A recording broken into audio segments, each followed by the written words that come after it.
Gavau klausimą, galbūt verta mažąją bendriją konvertuoti į uždarąją akcinę bendrovę. Tai prisiminkime, kad pagrindinis UABO trūkumas lyginant su mažąja bendrija tai yra brangus pelno išsimokėjimas.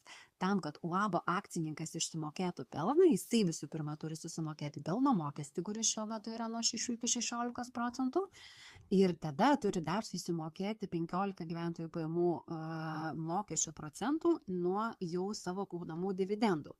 Tai va čia yra esminis skirtumas, mažosios bendrijos narys gali pigiau užsiimti pelną.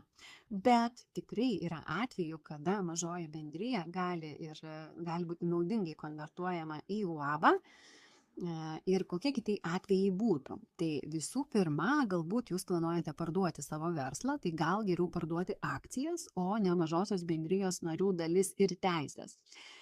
Kitas variantas, jeigu jūsų mažoje bendrijoje esate daug savininkų, daug narių ir UABO struktūra, uždarosios akcinės bendrovės įstatymas, jisai daug griežčiau reguliuoja akcininkų teisės ir pareigas vieni kitų atžvilgių.